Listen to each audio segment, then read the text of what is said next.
Hi, welcome. We'll give a few minutes for everyone to join now that the the panel has started.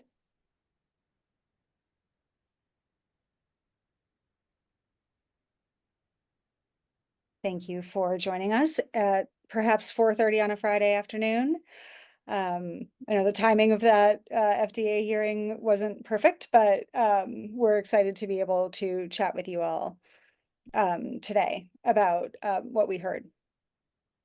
Thank you all very much for joining us today. My name is Betty Aldworth. I am a 15-year veteran of the drug policy reform movement, a person living with PTSD, and for 4 years, I have served as the Director of Communications here at MAPS.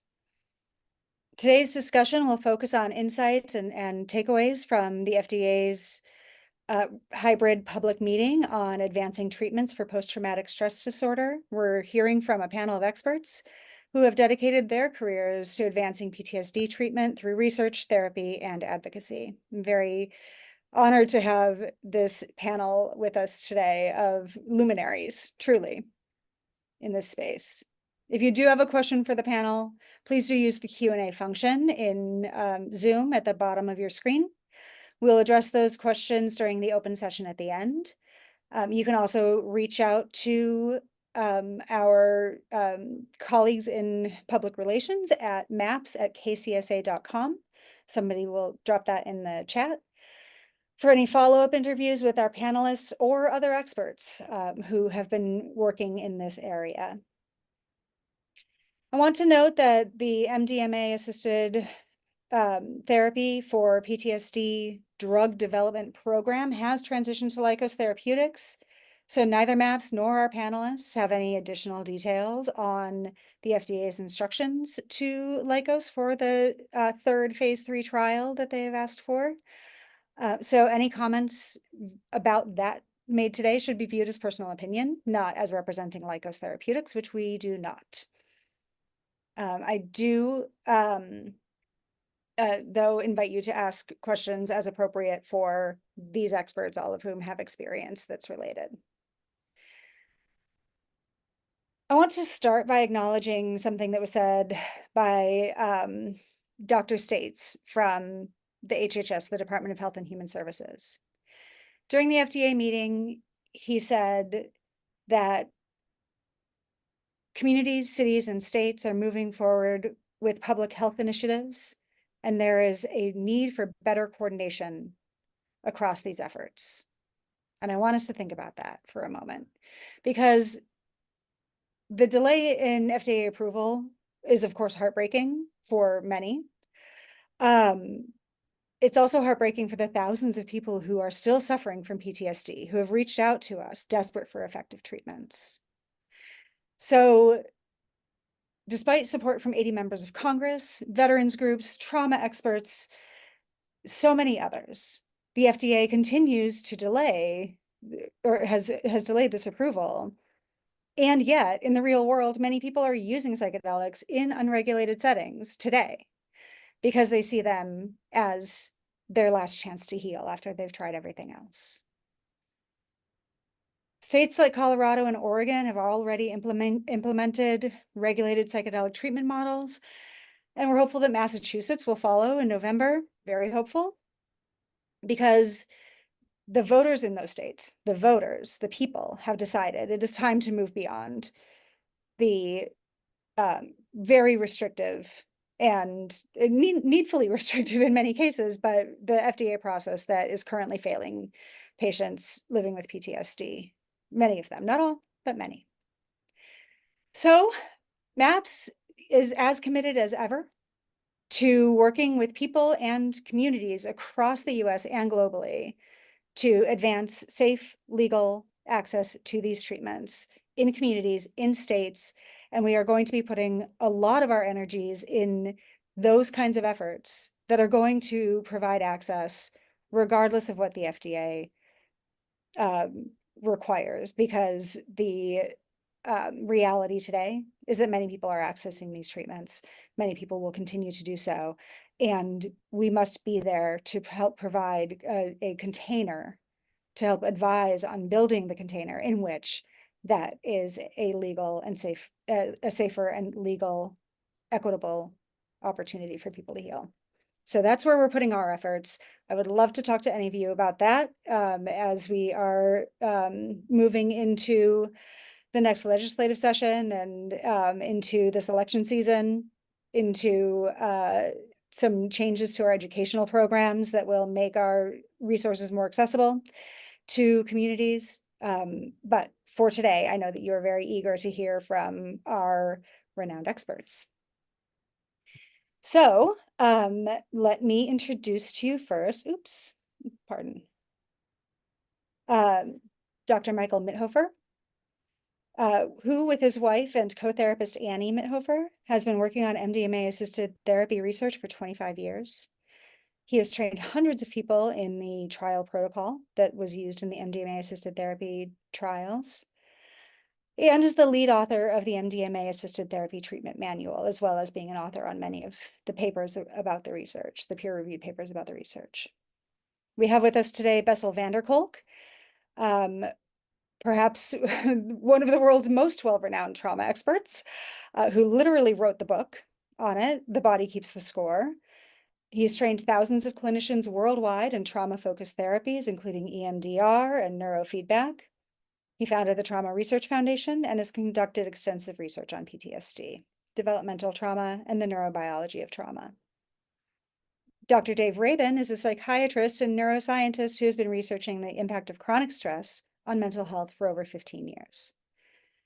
Dr. Rabin has trained clinicians in the use of psychedelics for mental health treatment and has led studies on the therapeutic potentials of both MDMA and ketamine.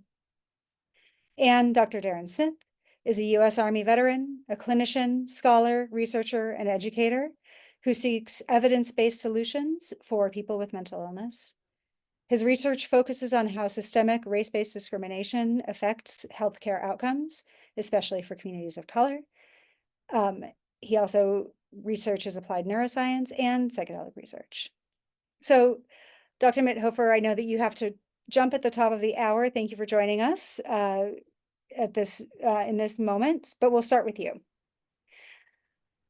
One of the things that you noted today was a lot of discussion around existing treatments for PTSD, either drug treatments or psychotherapy treatments for PTSD, and the assertion made by a number of speakers that psychedelic assisted therapies should be compared to existing treatments in order to evaluate their efficacy. And can you talk a little bit about your impressions there? Yeah, thank you, Betty. And I just want to say I appreciate a chance to talk about this because obviously I have my own biases. I've been working on this for almost 25 years. So it's critically important that we have a rigorous FDA process and we welcome knowledgeable input from other people.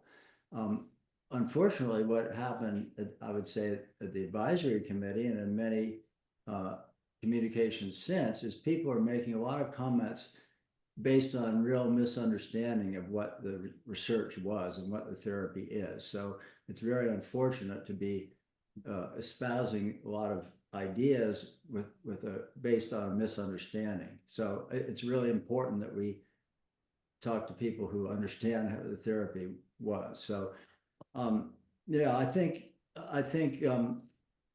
the meeting today went better than the advisory committee, I would say, in terms of understanding and being grounded in reality.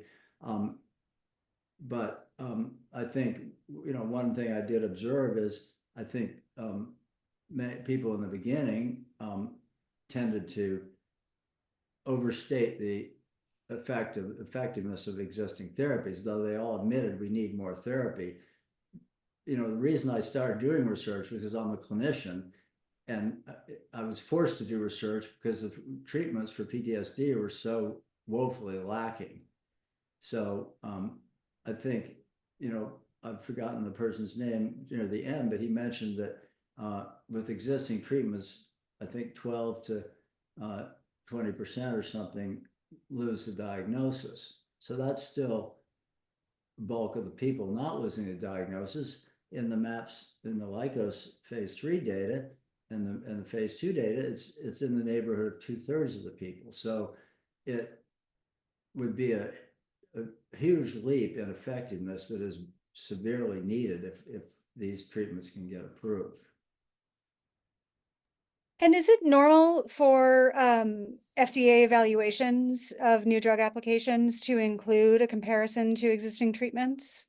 No, that's another interesting thing that's been coming up recently. The FDA process doesn't require demonstrating superiority to existing treatments. It requires superiority to placebo and safety, or placebo to the comparison to whatever control is. So it doesn't really fit. Yes, it would be good to do studies to compare with other treatments, obviously, but drug approval normally does not wait for that, because if a treatment is shown to be safe and effective, people ought to be able to access it at that point. I'm no biostatistician, apparently can't even say the word. And I'm you know, essentially a well-educated or well-versed layperson who's looking at the available data.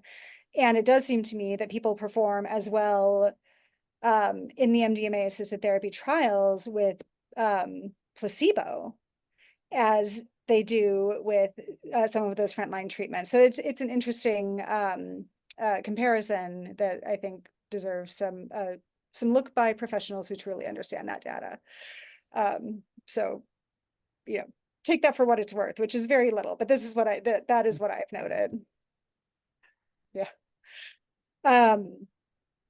Dr. Vanderkolk, we'll turn to you. I'm curious, you have so much experience across various modalities and you know, many other treatment options. And what do you think about this question of we need to compare Well, MDMA or psychedelic assisted therapies or MDMA assisted probably therapies have to studied more others? different modalities for PTSD than anybody else alive. I did the first study on Prozac, first study on Zoloft, first study on yoga, first study on EMDR. And because I'm always looking for how can you help people on what dimension? And we keep looking because some of these treatments are actually quite good, but there's always pieces missing. What is extraordinary about MDMA is both how the PTSD scores went down, which, you know, anybody who really knows about psychiatry doesn't really respect DSM very much as a diagnostic system. But what really was stunning with MDMA is that the things that get in the way of people resolving their trauma got better. What gets in the way? People being terrified about their own feelings. And what you see on MDMA is that people go into these very dark places, and oftentimes they are very dark places. It's not like ecstasy that people are feeling great, but there is something about this drug that allows people to go back there by themselves and to go, oh my God, this is really what happened to me. But I was 3 years old, or I was 6 years old, and it wasn't my fault. And so a very gigantic part of what keeps people stuck in their PTSD is self-hatred, self-blame, and fear of their own feelings. MDMA, of all the things I've studied, and boy, have I studied stuff, was unique in allowing people to go like, yes, this happened to me, but it wasn't my fault. And I was just a little boy, or I was just an 80-year-old wild kid in Iraq who didn't know how to deal with his anger. And this issue of self-forgiveness was gigantic. Paxil, Prozac, all that stuff does not cause that. So from my mind, the most important finding of the study is not how you relate to your trauma, but how you relate to yourself. And that is really the marvel of these psychedelic agents.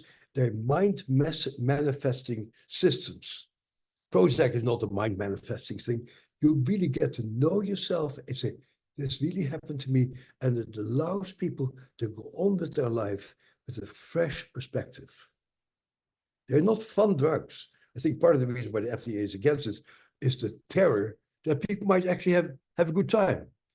Psychiatry is about bad stuff. The idea that people actually might feel good oh my God, God forbid, that's for parties, that's not for psychiatry. In fact, sometimes people feel good. My personal experience with these drugs has never been all that pleasant. But boy, have I learned a lot about myself and my own stuff that caused me to become a trauma researcher. That's it. Yes, it really happened. And it's okay now. Nothing else that we have studied does that. If I can add, Betty, to what Bessel said about it's not usually an easy process. Several people in our study said afterwards, I don't know why they call this ecstasy. I was one of them. But the interesting thing, I had to have my own session with Michael in order to become PI. And I was expecting, I'd never taken the damn stuff. And I thought, hey, this is going to be great. I lied there for 8 hours. And I'd always minimized the effect of vicarious trauma. People say, I've seen a lot of traumatized people. It didn't really get to me. On my MDMA, all my traumatized people came to visit me. And I lied there for 8 hours, go, oh, shit. Oh, fuck. And Michael tried to be as nice to me as I could be. It's great to have him there, because to go through that stuff by yourself, that's why the psychotherapy piece is so important. All of our subjects in our study said, I could have never have gone to these very dark places unless I had people there to hold me, because so much miserable stuff came up. But finally, under these conditions, you're able to go there and say, yes, it's happened, but it is over. And in order to get that perspective, you need to have an environment that really is there for you, that accompanies you on this very hard journey. I've said that many of us have begun our healing journeys on the dance floor. But for those of us with more serious mental health conditions, we do most of that work in a therapy room, right? Then Betty, I want to make sure that media people here understand that that experience Bessel's describing happened in an FDA and DEA approved clinical trial. of course. Therapists That's right. Experience. On the up and up. When you have a level 1 license, you don't mess around with it. Right. But the issue that you brought up earlier is, yes, now the FDA has disallowed it. This culture is alive and well. It will all go underground. And as it goes underground, we'll learn nothing. We can only learn and do research if it's legitimate. And the moment you make it illegitimate, we'll learn nothing. But it will continue to happen. So people say 13 million people a year take MDMA. We better learn something about what MDMA does by making it legal. You know? I couldn't disagree with you about that. Definitely agreed. Yep, right. Darren, on this line of limitations of existing frameworks, modalities, ways that we think about trauma and treatment and drugs in general, the DSM-5 diagnostic criteria for PTSD, I'm so sorry if y'all can hear that incredibly loud blower. I hope that you can still hear me.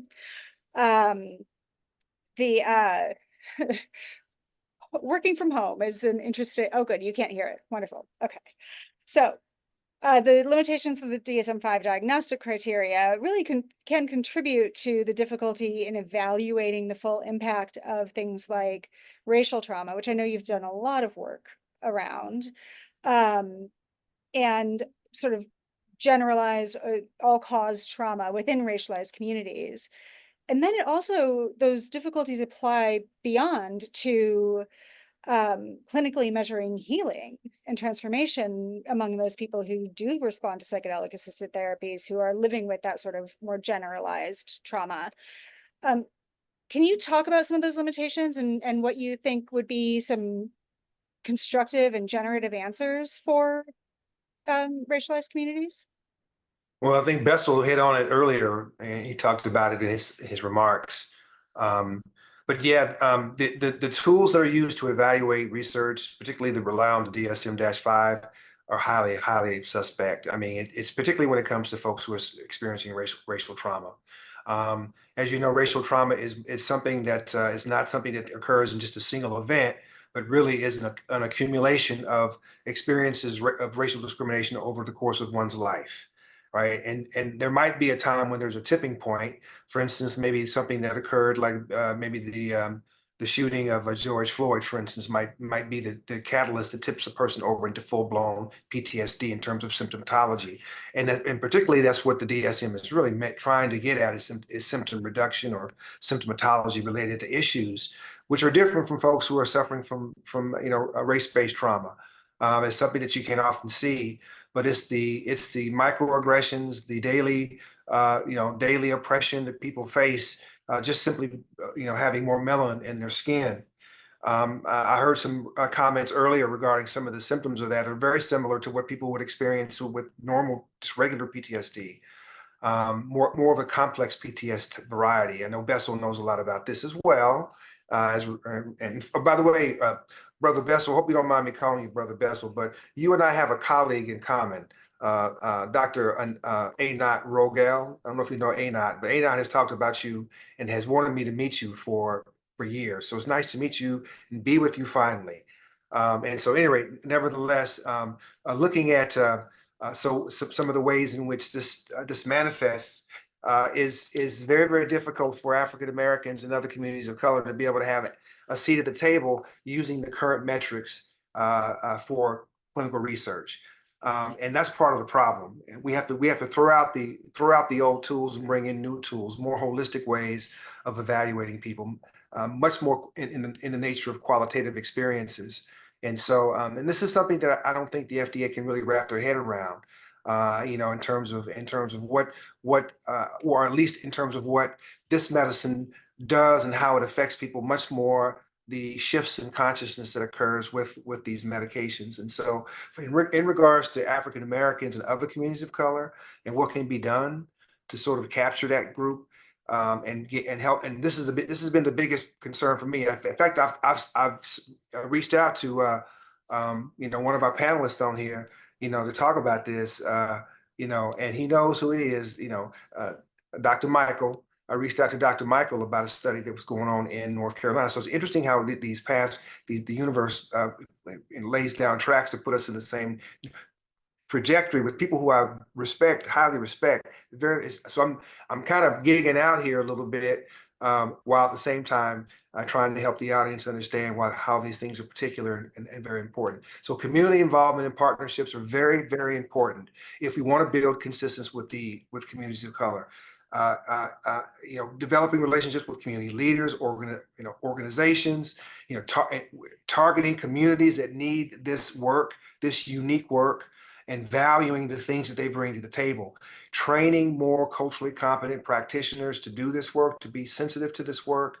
That's been some of the criticisms that have been raised in some of the MAP studies. There's just not enough people of color, to really generalize anything. And so that's something that needs to be mitigated. And also some of the tools that are used to evaluate efficacy and safety with patients in terms of participants in these studies. So, and some of this culturally competent training could include things that are that we don't think much about, which is implicit bias. I don't know if your audience or the media may know about the implicit bias test that Harvard has been doing for years. They have such a large N sample size. I can't even tell you what the sample size is, but it's highly predictive. And when you go in there and do a simple AIT, what one will uncover is that they have a high preference for white, right? And it doesn't mean that they discriminate or have any racial animus towards any group in particular, but rather that they've been socialized in a system that has been saturated with whiteness. And so, and when you do measure or look at communities of color in that same test, you see the same metric. That communities of color tend to have a high preference for white as well as white folks. So why is that? It's the socialization process. And so we have to kind of unlearn that. And unlearning it can be difficult because, as you know, particularly when we talking about white Americans, because it's unlearning race-based trauma for white Americans is so painful and so difficult to get folks there. There's so many defenses that are up, making it almost impossible, which we need more allies to do so. I would also argue affordable and accessible services as well, reduce financial burden for communities of color. We need sliding scales. We need community-based funding and partnerships with organizations that are willing to subsidize the cost of these services.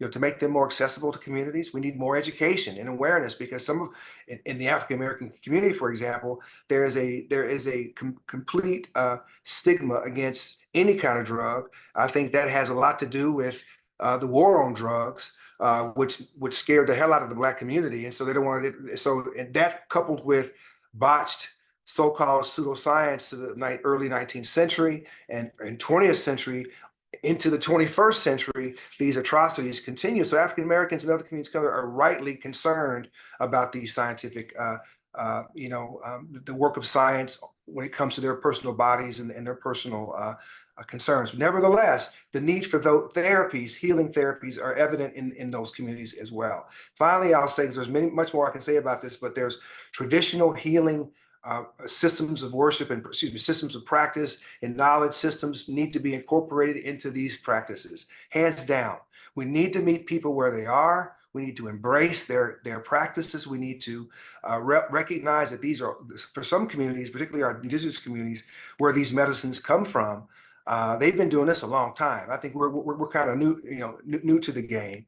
So recognizing the value of these communities and what they bring to the table. And finally, I'll say this: policy and advocacy reform.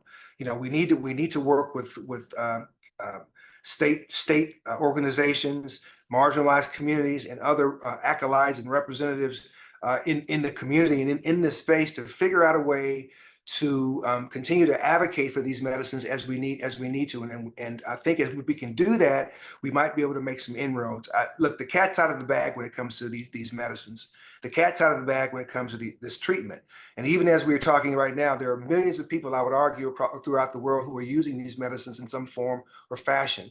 It's time for us to embrace the great and recognize that these medicines have significant medicinal potential for curative health. And I would even argue in some situations, I've even heard the word cure, but I'll say that loosely.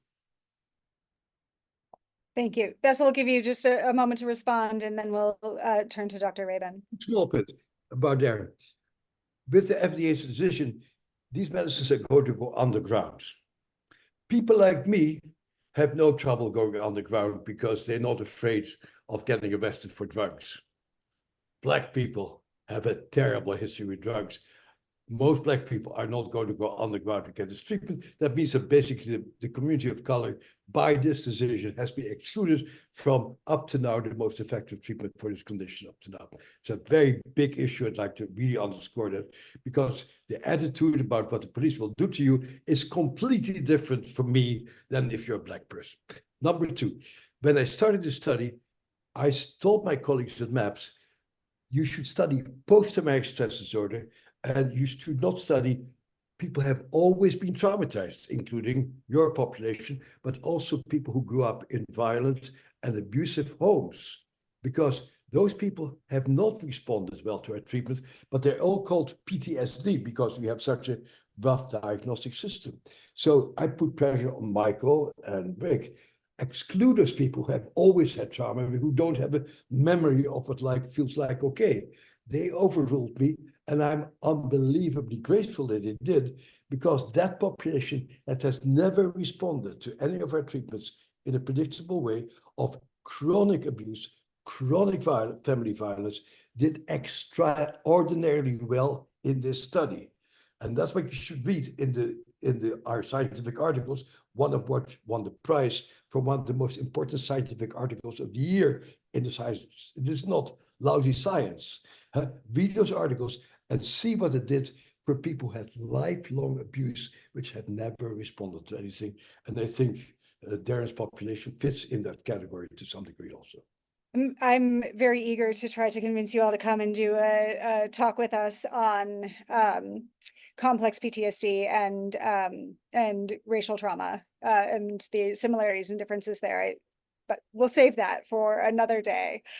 Eddie, let me just chime in real quick. I was going to ask a question, because some of the things that we had talked about using psychedelic assisted therapy is one thing, but also Bessel, you can also speak to this as well. And also, I think one of our excuse me, I can't remember the name of our other panelists who's into neurofeedback, but I have used neurofeedback, and in fact, I was trained by ANOT, and I have seen some significant reduction in symptoms that we don't talk much about, in the scientific world and literature, even though there's over 2,000 publications on neurofeedback. We need to talk more about using that as a modality. There's many ways that we can get it. I think we can get PTSD that are probably, I would say, now I would know about comparable to what we have now, but what we have now is not working. So these other modalities have been scientifically studied and validated. So I would highly encourage folks to consider neurofeedback as a possible, treatment modality for complex PTSD. We're going to turn to Dr. Reagan in a moment to speak exactly to that. But Michael, I think we have to bid you adieu. Yeah, thanks, Betty. I'm sorry. It's our grandson's birthday party, so it's critically important. Understood. So, otherwise, Understood. See you, Michael. Nice to see you. Nice to see you. good to see you, Darren. Good to see you, everybody. Take care. All right, Dr. Reagan, it's queued up for you. Neurofeedback, neuroplasticity. You are doing work right now around the neurofeedback and neuroplasticity in combination or as a follow-up, a continuing care option for people who are going through psychedelic assisted therapies or have been through them. Can you tell us a bit about your thoughts on this? Yeah, thanks so much for having me. Can you hear me okay? Mm-hmm. So yeah, I'm actually not, I actually, my work doesn't focus that much in neurofeedback, although it's a fascinating area that's an extension of my work. I mostly focus on biofeedback and haptic vibrational technology and sound and somatosensory experiences and how those impact psychedelic experiences and healing experiences without psychedelics. And the reason why the word neuroplasticity comes up here, and I completely agree with everything that Bess was saying, in particular around learned trauma and fear responses, and how we can use MDMA therapy to extinguish them in people who have never ever seen treatment response before, like chronic PTSD, is just really fascinating and unique to MDMA therapy. And the reason why it's so interesting is because of, in large part, the neuroplasticity element of what's going on. So neuroplasticity is really our fancy neuroscience word for healing, or sorry, for learning new things. And it can be, we can learn more of the same things that we've learned before and strengthen existing neural networks in the brain, or we can learn new things and form new networks in the brain.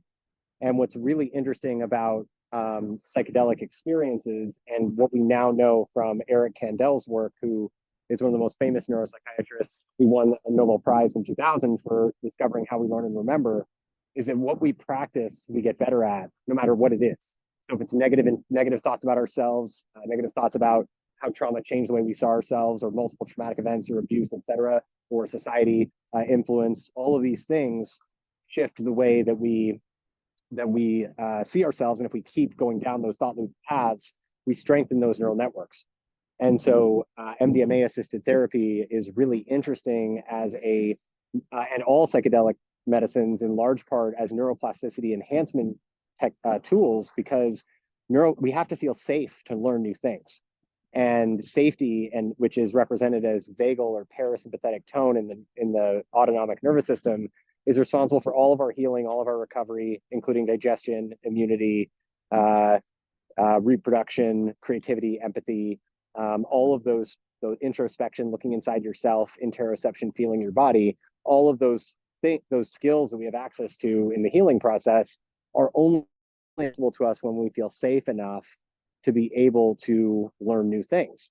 And if learning new things in and of itself, especially around negative emotional content or traumatic events, has been challenging for us before, and it's really, really hard to make a lot of headway quickly in regular psychotherapy. It can take years, decades to get to a significant different started.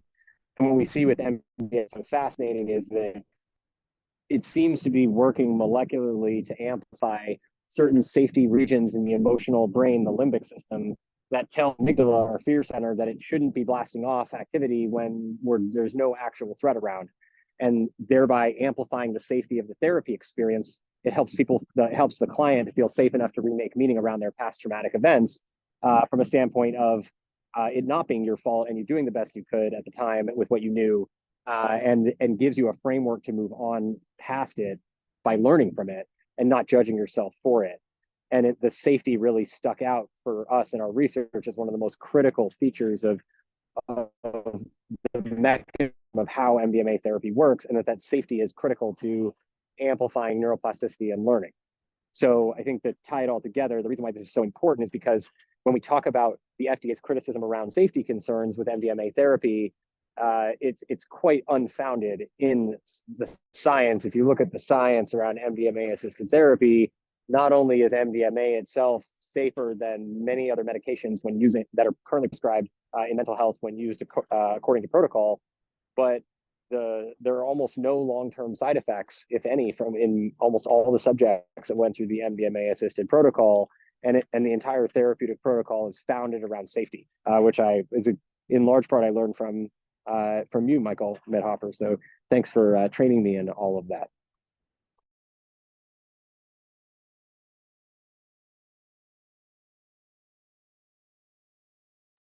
Of course. I started talking while I was muted. We have an opportunity. We've got just a handful of minutes, so if anybody wants to pop a question into the Q&A, please do so now. Can I add one thing real quick before we move on? So I think one thing that's really important to take into account, because many people do not remember the history of medicine and how many similar challenges we faced as a field along the way to get to where we are today. And I think it's really important to think about where does MDMA and psychedelic assisted therapy fit in the overall framework of the history of medicine.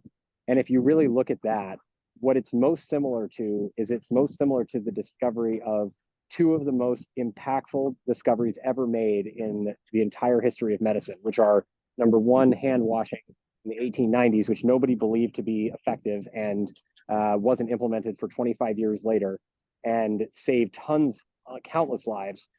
Very, very simple, of course. And then the second one was antibiotics, discovered, synthesized for the first time by Alexander Fleming with bread mold derived penicillin in 1928 or something like that. And so, at those times, infection, which was thought to be an incurable illness, like as PTSD is thought of today, that people will live with for life, was transformed into something that was curable or treatable in large part within 1 to 12 weeks of antibiotic treatment. And so by implementing these simple changes, we were able to see a transition of an entire pathology of mental health or of health infection, which is a terminal illness, you're going to lose your life or your limb, to something that is now treatable within 7 days to 12 weeks. And that's what we're looking at with MDMA therapy. MDMA therapy for PTSD today, what the studies are showing, and with the long-term benefits that people are getting from it, is analogous to antibiotics for infection discovered in 1928. It's that big of a discovery for the field of mental health, and it revolutionizes the entire field and how we move forward and think about getting to the root cause.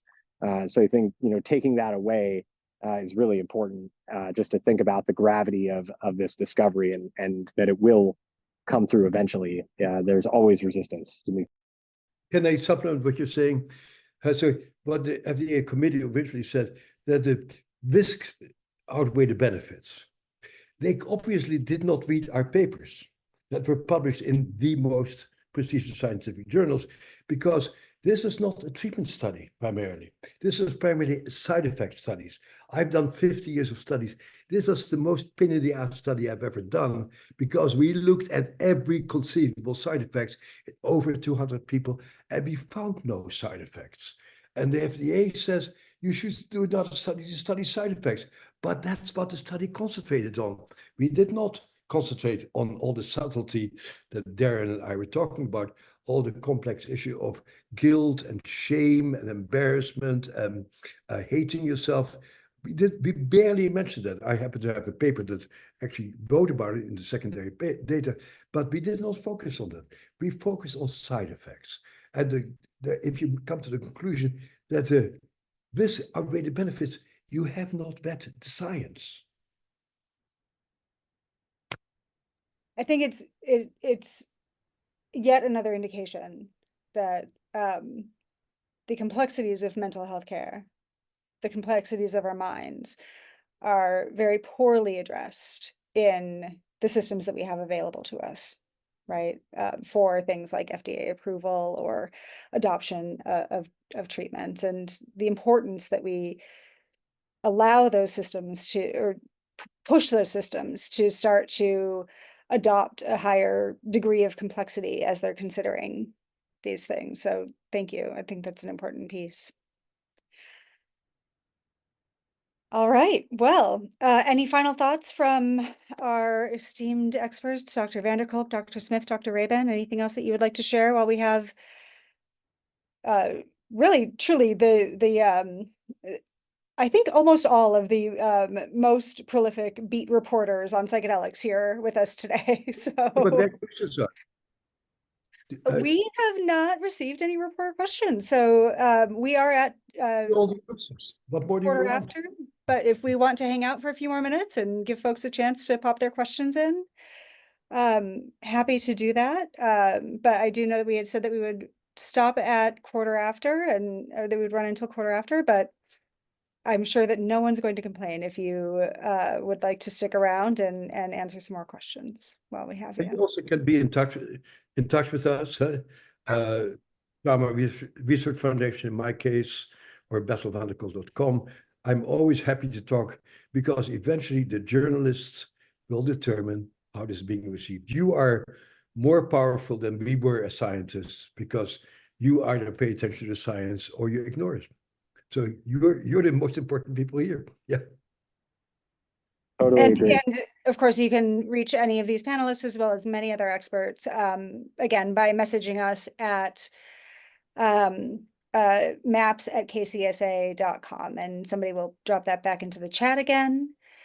And we will, let's see, I guess the question is, two questions that we can end on.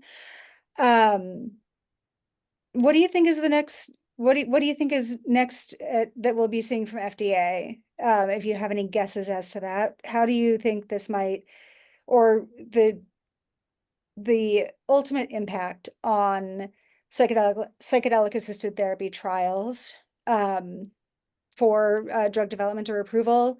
What do you think the net impact might be here? And are we going to improve this? Is this decision and the dialogue that's been happening around it improving our understanding or worsening our understanding? Doing another side effect study would be an utter waste of time, and I don't know who the hell would do it. I wouldn't do it. Agreed. It's been done. With the money to do a worthless study. No, I think the next step actually is for the FDA to get overruled by state law, like they did in Oregon and Washington. I think you guys were a little bit too optimistic about Massachusetts. That has not been passed. I'm not sure if it will, but I think this needs to go to the citizenry and have people actually themselves, because the FDA panel was so completely scientific out of lunch. Nobody seemed to have known anything about either psychedelics or trauma who made these decisions. And so I wouldn't face them directly. It's like doing cognitive behavioral treatment with the FDA, I don't think will work. That's already happening in terms of state legislatures are already hopping on board. California, of course, Colorado just passed theirs. They're in business now. So this happening. So it needs to happen a little faster, but it's happening. I'm working in the North Carolina space, and we're trying to get some inroads there in North Carolina. And you're from Utah, if I understand correctly, Dr. Smith, and the Utah State Legislature has passed a bill that we'll see how it ends up implemented. It relies on some items that aren't in place yet, but the Utah State Legislature, of all places, has passed a bill allowing for psychedelic assisted therapies there. That's excellent. Given the Mormon Church runs the legislature, so that's pretty good. That's pretty excellent. Yeah, it was very surprising to see that one.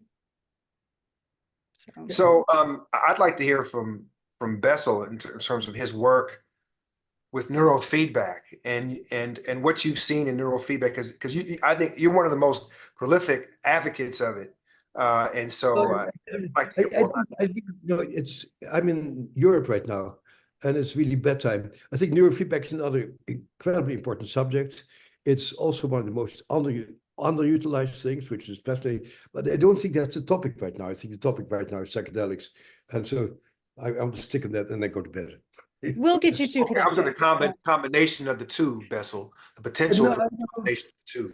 But maybe that's a later conversation. But my dream is to get neurofeedback in every school in America, but that's another topic.